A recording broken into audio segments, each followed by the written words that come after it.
Hello guys, start करते हैं अपना वीडियो। अब देखो, ये जो जेपी पावर का स्ट्रक्चर बना है ये काफ़ी स्ट्रांग है और गिरते बाजार में भी ये शेयर होल्ड कर रहा है ऊपर की तरफ।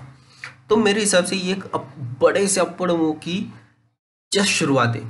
अब क्या हो जाएगा देखो, हमने ये शेयर रेकमेंड किया था 5 रुपए के भी आस नीचे था, तब रिकमेंड किया था, पर अभी ये 10 रुपए 40 पैसे हो गया है। यहाँ एक ये जो मूवमेंट आ चुकी है ये तो सबसे बेस्ट है। ये देखो, यहाँ बेस बना 6 रुपए के आसपास, एक बॉक्स बना, बॉक्स का ब्रेकआउट हुआ और ये मूवमेंट बनी। और अब यहाँ फिर से कंसोलिडेशन जोन में ये फंस गया है, ये बॉक्स के अंदर। अब ये जो फंसा है, ये क्यों फंसा है, तो इसको इमीडिएट रेजिस्टेंस है। यहाँ एक देखो, ये जो रेजिस्टेंस है, ये रेजिस्टेंस इसके लिए बहुत इंपॉर्टेंट रोल प्ले करेगा। जैसे ही जेपी पावर का शेयर ये लेवल के ऊपर क्लोज करेगा, मतलब कौन सी, नोट डाउन कर लो, 11 रुपीज 16 पैसा, 11 रुपए 16 पैसे के ऊपर अगर ये क्लोजिंग दे देता है तो हमें इसमें बहुत बड़े टारगेट आते हुए देखने मिलेंगे। क्योंकि ये जो जोन है ये कंटिन्यूस रिजेक्शन जोन है यहाँ इसका, और इसके ऊपर गया तो फिर इसमें हमें टारगेट देखने मिलेंगे 26 रुपए और 50 रुपए तक के, इसमें टारगेट देखने मिलेंगे जेपी पावर में। और ये गिरते बाजार में भी शेयर ने होल्ड किया है, ये सबसे इम्पोर्टेंट है। पर अब ये चल भी गया है और अब इसमें ये जो जोन है ये मैटर करेगा। 11 रुपीज 16 पैसे, 11 रुपीज 16 पैसे का ये जो जोन है, इसके ऊपर क्लोजिंग दे दे तो फिर ऊपर के हमें टारगेट देखने मिलेंगे अच्छे खासे इस शेयर में। अब कंपनी के फंडामेंटल के ऊपर आ जाते हैं। अभी जो इनके रिजल्ट्स आए वो सब देख लेंगे। देखो, 7,128 करोड़ की मार्केट कैप और 15 का बुक वैल्यू के तो नीचे, अभी फिलहाल 15 के बुक वैल्यू के नीचे ट्रेड कर रहा है। इसका पी महंगा है, 991 का पी है और करंट प्राइस इसकी 10 की है। और जेपी ग्रुप की कंपनी है, तो ये ग्रुप का नाम भी बहुत बड़ा है। पर अब शेयर पेनी स्टॉक बन गया, इसमें हम कुछ नहीं कर सकते। देखो, रिजल्ट्स खराब आए इनके, बहुत सारे एक्शंस हुए। 143 वाला शेयर, 143 वाला शेयर मतलब कहाँ आ गया था, देखो ये आ गया था 28 पैसे तक आ चुका था, और वहां से चल के अभी ये 10 रुपए हो गया है। तो इसे, मतलब मेरे हिसाब से तो इसको होल्ड ही करना चाहिए लंबी अवधि के लिए। देखो, 0.38 तक था और अभी 10 रुपए हो चुका है, तो इसे लॉन्ग टर्म होल्ड करो। 10 रुपए वाला 50 रुपए भी आराम से हो सकता है। और कंपनी के बारे में अगर मैं बात करूं, तो यहाँ ये जो क्रॉस ओवर बना 50 डीएमए की लाइन ने नीचे से ऊपर की तरफ 200 डीएमए की लाइन को काटा। करेक्ट, 50 डीएमए ने 200 डीएमए को नीचे से ऊपर की तरफ काटा और ये ऊपर भाग गया।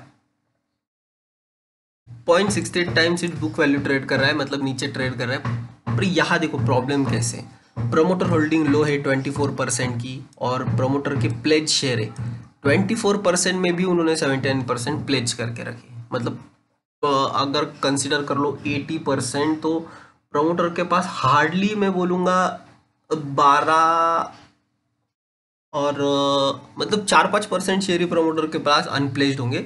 वो हम आगे देख ही लेंगे, टिकर टेप पे हमें पता चलेगा।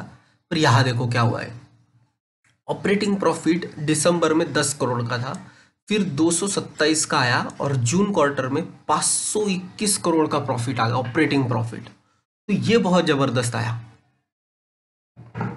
521 करोड़ का प्रॉफिट आ चुका है इनका जून क्वार्टर में। इसीलिए ये जो शेयर है ये वीक मार्केट में भी, ये जो चल रहा है वीक मार्केट में भी, ये जो दो बड़ी कैंडल बनी, मंथली कैंडल दिखा रहा हूँ मैं आपको, डेली पे आ जाते हैं। डेली कैंडल देखो, ये देखो बड़ी बड़ी कैंडल आ गई है। तो ये इसी वजह से आ गई कि इनका जून क्वार्टर का प्रॉफिट 521 करोड़ हो चुका है। यहाँ ओपीएम देखो 16% थे तो 31 हो गए, मतलब ऑलमोस्ट डबल ओपीएम हो गए। सेल्स 1380 से 1708 हो गए, और एक्सपेंसेस 1153 से 1186 हो गए। मतलब इतना कोई डिफरेंस नहीं एक्सपेंसेस में। एज अ रिजल्ट ये प्रॉफिट में हमें दिख रहा है कि यहाँ कंपनी का प्रॉफिट बढ़ गया है। और अगर नेट प्रॉफिट की बात करें तो नेट प्रॉफिट इनका नेगेटिव था लास्ट क्वार्टर में, अभी पॉजिटिव 192 करोड़ का है। तो जबरदस्त परफॉर्म किया है ये क्वार्टर में कंपनी ने, और आगे भी शायद ये कर सकती है। जैसे चार्ट बना है, अब हम कुछ बोल नहीं सकते। यहाँ प्रमोटर, यहाँ एफ ने खरीदा, देखो एफ आई 0 थे, 2 हो गए, फिर 3, 3.67, 4.97, 4.70। तो एफ आई इसमें बाइंग कर रहे हैं। डी आई के पास 22% है और पब्लिक 49% है। अब डी आई में कौन होगा? सब बैंक्स हो गए, ICICI bank, Punjab national bank, state bank है, central bank, Canara bank Mumbai, LIC के पास 1.38% स्टेक है और यूको बैंक के पास 1.23% है, बैंक ऑफ बड़ौदा 1%। तो अच्छे खासे बैंक्स ने होल्ड किया और पब्लिक के पास 49% है। और अभी पब्लिक में जो एक नाम जुड़ा था, आपको जेएसडब्ल्यू एनर्जी लिमिटेड का भी नाम जुड़ा था, देख सकते हो आप, या 5.13 था। अभी इस क्वार्टर के इनको ये नहीं आए हैं, बट और एक जेपीवीएल ट्रस्ट थ्रू नरेश चंदन तलवर, इनके पास 5.02% स्टेक है जेपी पावर में। तो ये भी एक मतलब अच्छी खासी होल्डिंग पब्लिक के पास, पब्लिक ने लेके रखी है। और अगर मैं आपको टिकर टेप की बात बताऊं तो टिकर टेप पे देखो, profitability high, entry point average and red flag भी एवरेज है अभी। तो ये शेयर यहाँ से भी चल सकता है, पर देखो रिस्क, इसमें रिस्क बहुत ज़्यादा है, क्योंकि ये शेयर में मैनिपुलेशन होता है। और जैसे मैं आपको बोला, सिर्फ 4.99 प्रमोटर के पास है और बाकी की तो प्लेज रखी इन्होंने।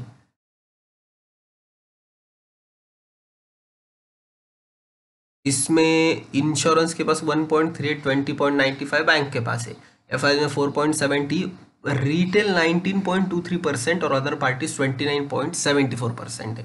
तो अच्छा खासा माल रिटेल ने भी रखा है, 19%, मतलब ठीक ठाक माल है। और बैंक और इनके पास ही, अदर इंस्टीट्यूट के पास ही ज़्यादा इसके स्टेक है। तो मेरे हिसाब से जेपी पावर अभी भी होल्ड किया जा सकता है। और डेली चार्ट पे देखो, अब ये कैंडल इसके क्लोज के आसपास ही है। हमें क्या चाहिए? अगर मंडे के दिन एक कैंडल यहाँ भी क्लोज हो गई ना, ये रेजिस्टेंस के आसपास, तो भी मैं कहूँगा कि ये स्ट्रांग है। मतलब कौन सा जोन? ये जोन, मतलब आप एक सेकेंड ये कंसिडर कर लो, अगर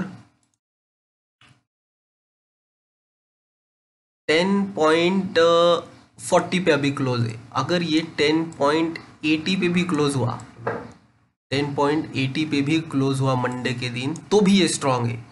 मतलब सिर्फ हमें 0.40 के ऊपर, 10.40 के ऊपर की क्लोजिंग चाहिए। यहाँ की कुछ क्लोजिंग मिल गई तो इसमें फिर एक गैप अप ओपनिंग होके ये जो रेजिस्टेंस है ये तोड़ेगा और गैप अप ओपनिंग होके ये ऊपर जाएगा, फिर ये हाथ में नहीं आएगा।